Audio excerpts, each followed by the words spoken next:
السلام علیکم ناظرین، میں ہوں علی بادشاہ۔ آپ دیکھ رہے ہیں ہمارا یوٹیوب چینل ٹیک فار نیم۔ تو جیسا کہ آپ جانتے ہیں کہ ہمیشہ کی طرح ہم جہانیہ کے حوالے سے آپ کے لیے اپڈیٹس لے کر حاضر ہوتے ہیں۔ تو آج ہم آپ کے لیے ایک نئی اسٹوری لے کر حاضر ہوئے ہیں۔ ہمارے ساتھ موجود ہیں جہانیہ سٹی کی کافی فیمس پرسنالٹی ہیں علامہ امن شہزاد سعیدی صاحب، جو کہ لیکچرار ہیں جہانیہ پنجاب کالج کے اندر۔ تو ان سے ہم بات کرتے ہیں ملک کی صورتحال کے حوالے سے، اور جو آج کل ایک ٹرینڈ چل رہا ہے تو انہیں مسجد نبوی صلی اللہ علیہ وآلہ وسلم کے حوالے سے ان کے بارے میں بھی بات کرتے ہیں، ان سے جاننے کی کوشش کرتے ہیں۔ جی السلام علیکم سر، کیا حال ہے آپ کا؟ وعلیکم السلام، الحمدللہ، اللہ پاک کا کرم۔ آپ سنائیں۔ الحمدللہ۔ علامہ صاحب پہلے تو بہت شکریہ جی، آپ نے قیمتی ٹائم میں سے ہمیں ٹائم دیا۔ بلکہ شکریہ آپ کا کہ آپ آئے اور ہمیں ہمارے کچھ اظہار خیالات کا موقع دیا۔ آپ کا شکریہ۔ بہت شکریہ سر۔ یہ پہلے تو آپ ہمیں یہ بتا دیں کہ مسجد نبوی صلی اللہ علیہ وسلم کی مسلمانوں کے نزدیک کیا اہمیت ہے، اور روضہ رسول اور مسجد نبوی کا جو فاصلہ ہے، کیا مسجد نبوی کے اندر ہی روضہ رسول ہے؟ یہ ذرا ہمیں ہمارے ناظرین کو بتا دیں۔ جی بسم اللہ الرحمن الرحیم۔ میں اس حوالے سے یہ عرض کرنا چاہوں گا کہ یقیناً ہم سب مسلمان جانتے ہیں کہ ویسے تو تمام مساجد کا احترام ہمیں قرآن و حدیث میں بتایا گیا، اور جہاں تک بات ہے مسجد نبوی کی، اسے دو اہمیتیں حاصل ہیں، اور دونوں اہمیتیں نسبتیں ہم سب کے آقا نبی مکرم صلی اللہ علیہ وسلم کی وجہ سے ہیں کہ وہ مسجد مدینۃ الرسول میں ہے، اور پھر وہاں پر ہم سب مسلمانوں کے نبی، ہم سب کے آقا رسول مکرم کا روضہ ہے۔ اور جہاں تک آپ نے کہا کہ دونوں کا آپس میں قرب کتنا ہے، تو چونکہ آقا علیہ الصلوۃ والسلام کا جو حجرہ مبارکہ تھا وہ مسجد نبوی کے بالکل ساتھ تھا۔ دیوار ایک تھی، ایک طرف مسجد نبوی کا صحن جہاں اندر اصحاب رسول نماز ادا کرتے تھے، اور ساتھ ہی آقا کا حجرہ مبارک جسے حجرہ عائشہ کہا جاتا ہے۔ اور آج جہاں آقا علیہ الصلوۃ والسلام کا روضہ ہے، آقا کی تربت نور ہے، وہ اسی حجرے کے اندر ہے۔ تو وہ روضہ پاک اور مسجد نبوی کا پہلے والا پرانا اندر کا حال وہ تو بالکل ملحق ہے۔ اب البتہ مسجد نبوی بہت وسیع ہو گئی، اور بعض مورخ یہ بھی کہتے ہیں کہ مسجد نبوی کی وسعت جو آج ہے وہ اس وقت کے پورے شہر مدینہ کے احاطے کے برابر ہے۔ جی بہت زبردست بات کی۔ علامہ صاحب یہ بتائیں کہ جو گزشتہ دنوں ایک معاملہ ہوا مسجد نبوی کے اندر، وزیر اعظم جو تھے وہ وہاں پر اپنے وفد کے ساتھ گئے، اور لوگوں نے وہاں پر نعرے بازی کی، اور ان کے یعنی کہ سارا معاملہ کریٹ ہوا۔ تو اس حوالے سے قرآن و سنت کے حوالے سے آپ بتائیں کہ ایسا کرنا شایانہ شان تھا، کیا ریئیکٹ ہے؟ جی بالکل، بہت شکریہ، آپ نے ایک ایسا اچھا سوال پوچھا اور اچھا موضوع دیا جس پر میں خود بھی کچھ دنوں سے اپنے دل کی بات عرض کرنا چاہتا تھا۔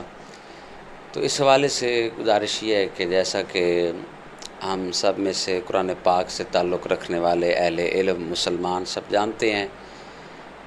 کہ سورہ حجرات 26واں پارہ ہے، اس میں دوسری آیت کے اندر جو ہم سب مسلمانوں کو آداب رسالت سکھائے گئے ہیں،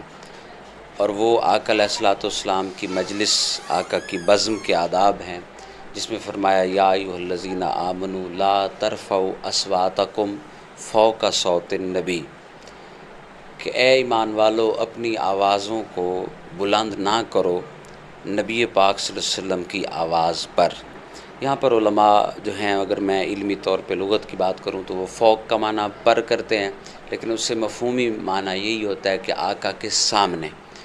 تو یعنی اولاً قرآن پاک کا جو خطاب ہے اس آیت میں وہ اصحاب رسول کے لیے تھا، کہ جن ہستیوں کو آقا علیہ الصلوۃ والسلام کی زیارت کرنے کا موقع ملتا تھا اپنی جسمانی آنکھ کے ذریعے، تو آقا کی زیارت کرتے تھے، آقا کی مجلس اور بزم انہیں میسر آتی تھی، تو آقا علیہ السلام کلام فرماتے تھے۔ اور ہم نے سیرت کی کتابوں میں یہ پڑھا ہے کہ آقا علیہ الصلوۃ والسلام کا لہجہ مبارک انتہائی دھیما، متوازن اور اخلاق سے بھرپور تھا، اور آقا علیہ الصلوۃ والسلام کی گفتگو بڑی نرم لہجے پہ مشتمل ہوتی تھی۔ تو اسی لیے اللہ پاک نے قرآن پاک میں یہ چیز ہمیں عطا فرمائی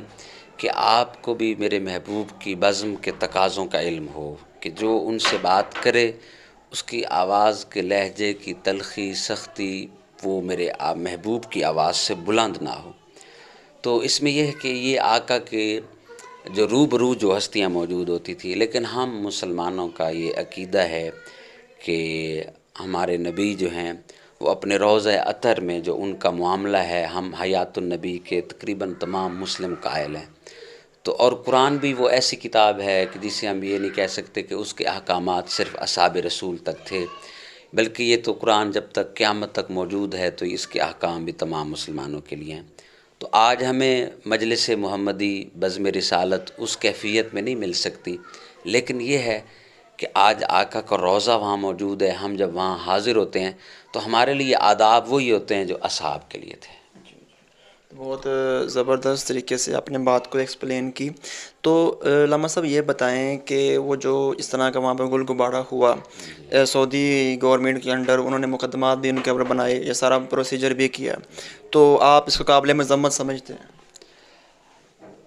اس میں دو چیزیں قابل غور ہیں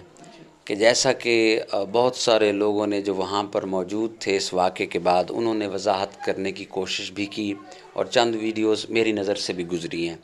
کہ وہاں زائرین میں سے جو مقامی لوگ تھے انہوں نے اگلے دن کچھ ویڈیو سینڈ کی، میری نظر سے گزری، تو میں اس کے مطابق جواب دینا چاہوں گا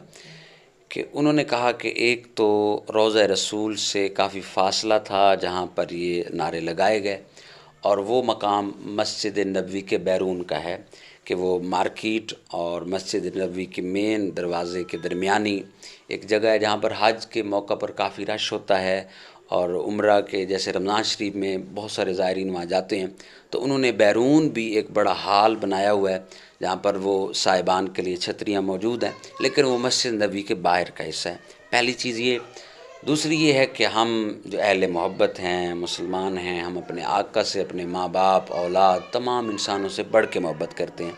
اور اس محبت کو ہم عشق کا درجہ دیتے ہیں، یہ مودت تک جا پہنچتی ہے اور اسے عشق کہا جاتا ہے فارسی، اردو اور سرائکی پنجابی میں۔ تو اس کا تقاضا تو ہمارے بزرگوں سے تو ہم نے یہ سیکھا کہ صرف حدود روضہ رسول ہی نہیں، صرف مسجد نبوی، بلکہ وہ پورے شہر مدینہ کے حدود میں ادب کے مقام کو اس سے ملحوظ خاطر رکھا کرتے تھے۔ تو اولاً میں اپنے دل کی بات کروں تو جنہوں نے اپنے تئیں اپنے اسے دل کے محض جذبات دیکھے، یا وہ کہتے ہیں کہ اتفاقاً ہم سے ایسا ہوا اور ہم نے ایک چیز کو سچ جانا تو وہ الفاظ ہم نے اپنی زبان سے ادا کیے، لیکن یہ شہر رسول کا جو ادب ہے عشق کے تقاضوں میں، وہ یہی تھا کہ وہ اپنے ان جذبات پہ کنٹرول کرتے، اور ایسا واقعہ ان سے سرزد نہ ہوتا، اور ان سے ہوا ہے تو چونکہ یہ ادب کے قرینے کے خلاف ہے، میں اس حوالے سے اس چیز کی مذمت کرتا ہوں۔ البتہ یہ نہیں کہ ان کی نیتوں پہ شک، کہ ان کی نیت یہ تھی کہ اس میں جو روضہ رسول کے آداب ہیں یا مسجد نبوی کے آداب ہیں، بھئی وہ اگر پامال ہوتے ہیں تو ہمیں اس چیز کی بھی پرواہ نہیں ہے، اور ہم صرف اپنے جذبات اور اپنے احتجاج ریکارڈ کروا رہے ہیں۔ قطعاً ان کی ایسی نیت بالکل نہ تھی، لیکن جو ہوا وہ محبت کے خلاف ہوا، آداب کے خلاف ہوا، یہ میں ضرور کہنا چاہوں گا۔ علامہ صاحب لاسٹ میں یہ بتا دیں کہ جو پاکستان کی سیاست ہے اس کے اندر مذہب کا بطور کارڈ یوز کیا جاتا ہے،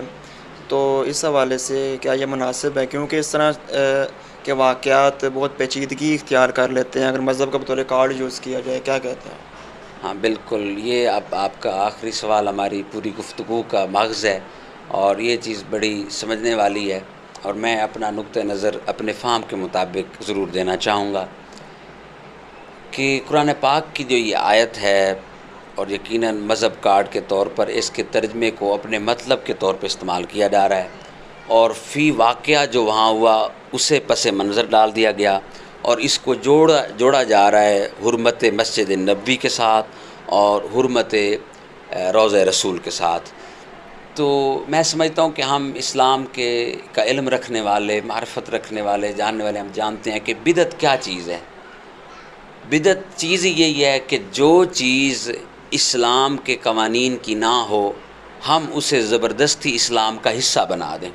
یہی دین کے اندر نیا اختراع ہے، یہی بدعت ہے، اور اس میں ہمارے ذاتی مفادات کی بنیاد پر ہو، ہماری سیاست کی بنیاد پر ہو، ہم اسے دین کا رنگ دیں، اسے ہم مذہب کارڈ کا نام دیں، یہ قطعاً غلط ہے۔ اللہ اور اس کے رسول نے ہمیں منع کیا، آپ جو عمل کریں خالصتاً اللہ رسول کی رضا کے لیے، یہ نہیں کہ اپنے ذاتی مفادات کے لیے قرآنی آیات کا استعمال کریں۔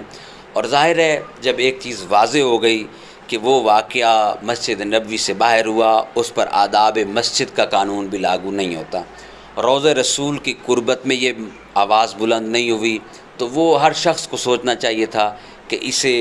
گستاخی روضہ رسول کے ساتھ بھی نہ جوڑا جائے، اور خدا را اس کو مسجد نبوی کی گستاخی بھی قرار نہ دیا جائے۔ ہاں، یہ ایک الگ بات ہے کہ وہ لوگ کون تھے، ان کا کس سیاسی جماعت سے تعلق تھا، ان کا مقصد کیا تھا، وہ اپنی کاز میں سچے تھے یا جھوٹے، یہ ایک الگ چیز ہے۔ لیکن میں یہ کہوں گا کہ طرفین یہ عمل ہوگا کہ اگر کسی نے اپنے جذبات کا اظہار کیا اور یہ سوچ رکھ کے کہ آگے وہ چونکہ ایک دوسری سیاسی پارٹی سے ہے تو میں اسے یہاں ڈی گریڈ کرنا ضروری سمجھتا ہوں، تو انہوں نے بھی پھر غلط کیا۔ اور جنہوں نے اپنے سیاسی لیڈر کے خلاف یہ نعرے دیکھے تو انہوں نے کہا کہ شاید ہم اس احتجاج کی دوسری طریقے سے تو مذمت نہیں کر سکتے، کیوں نہ ہم اسے اللہ اور اس کے رسول کی مقدس ہستی اور جگہوں کے ساتھ جوڑیں، تو یقیناً ہمارا احتجاج مؤثر ہو جائے گا۔ تو یہ طریقہ کار یقیناً غلط ہوا، اور اس میں دکھ کی بات یہ ہے کہ یہ ٹرینڈ پھر عام کرنے کی کوشش کی گئی، اور بار بار اسی قرآنی آیت کے مفہوم کو اپنے مقصد میں استعمال کرنے کی کوشش کی گئی۔ یہ یقیناً قابل مذمت ہے، اور ایسا کوئی بھی کرے، کسی بھی سیاسی جماعت کا کارکن ہو، کوئی بھی پاکستانی ہو، کوئی بھی مسلمان ہو، اسے یہ ضرور خیال رکھنا چاہیے کہ وہ اپنی ذاتی خواہشات، اپنے ذاتی مقاصد میں اللہ اور اس کے رسول کے نام کو استعمال نہ کرے۔ اور میں یہ بھی آخر میں گزارش کرنا چاہوں گا چند اہل علم سے، اہل محبت سے، اہل عشق سے، کہ وہ ایک عام سادہ لو مسلمان کو یقیناً اس پر بھی اعتبار کریں، اس کے کلمے کا، اس کی محبت کا، اس کے دل میں جو مسجد کے آداب ہیں، بلا وجہ کسی کی نیت پہ شک کر کے گستاخی مسجد نبوی کا فتویٰ دینا، روضہ رسول کی گستاخی کا فتویٰ دینا، یہ سب باتیں بہت غلط ہیں۔ اور پیچھے اسلام میں ہمیں یہ مثالیں ملتی ہیں،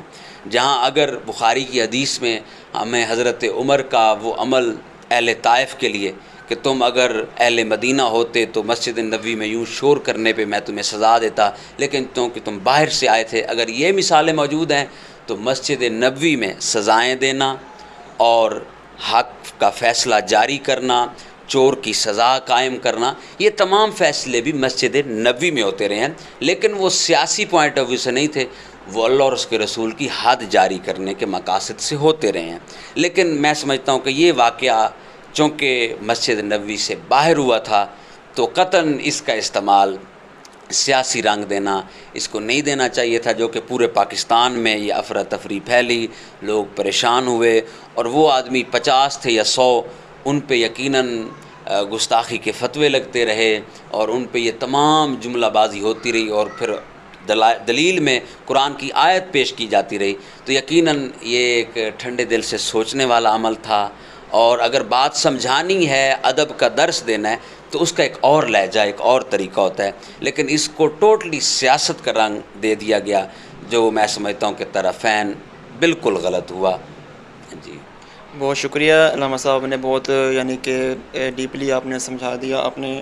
واضح کر دیا۔ تو لاسٹ میں 10 سیکنڈ کا کوئی پیغام دینا چاہیں علی جان؟ جی بالکل، میں بس یہی پیغام دوں گا کہ بحیثیت پاکستانی اور ایک مسلم، ہم اپنے دل میں اپنے ملک کے لیے، اسلام کے لیے ہمیشہ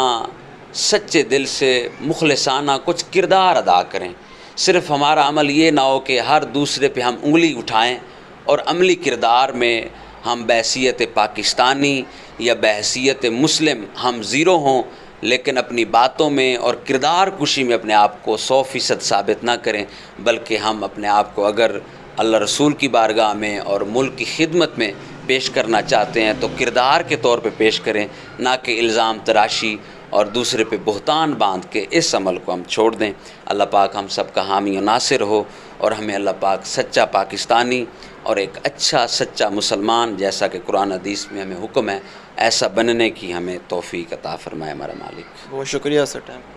بہت شکریہ آپ کا بھی کہ آپ نے مجھے اظہار خیال کا موقع دیا، بہت شکریہ۔ تو ناظرین، جو بندہ کلمہ پڑھتا ہے نبی علیہ السلام کا اور اللہ تعالیٰ کی عبادت کرتا ہے تو وہ مسلمان ہے. تو ہمیں اس کے کلمے کا احترام کرتے ہوئے ہمارے پاس کوئی ایسا پیمانہ نہیں ہے کہ ہم یہ جان سکیں اس کے دل کے اندر نبی علیہ السلام کی محبت کتنی ہے. تو ہمیں کسی کے ایمان کی طرف نہیں ٹٹولنا چاہیے، اپنی فکر کرنی چاہیے. ایک چھوٹی سی روایت علامہ صاحب کی موجودگی میں میرے ذہن میں آ گئی، کیونکہ مذہب کارڈ کے حوالے سے اگر یہ آگ چل پڑی تو یہ بہت خطرناک ہوگی ملک و قوم کی سلامتی کے حوالے سے. ایک جنگ کے دوران ایک صحابی تھے غالباً، تو انہوں نے ایک کافر کے اوپر یعنی کہ قابو پا لیا، اس کو قتل کرنے لگے تو کافر نے آگے سے کلمہ پڑھ لیا، کہتے میں مسلمان ہو گیا ہوں، لیکن پھر بھی اس صحابی نے اس کو قتل کر دیا. جب یہ معاملہ نبی علیہ السلام تک پہنچا تو آپ نے سخت ناراض ہوئے. تو صحابی نے آگے اپنی کلیریفیکیشن دیتے ہوئے کہا کہ یا رسول اللہ، وہ جان بچانے کے لیے کلمہ پڑھ رہا تھا. تو آپ کا چہرہ غصے سے سرخ ہو گیا. تو آپ نے فرمایا کہ تم نے اس کا دل چیر کے دیکھا تھا کہ وہ جان بچانے کے لیے کلمہ پڑھ رہا تھا یا واقعی دل سے پڑھ رہا تھا. تو یہ واقعہ امت مسلمان کو جھنجھوڑنے کے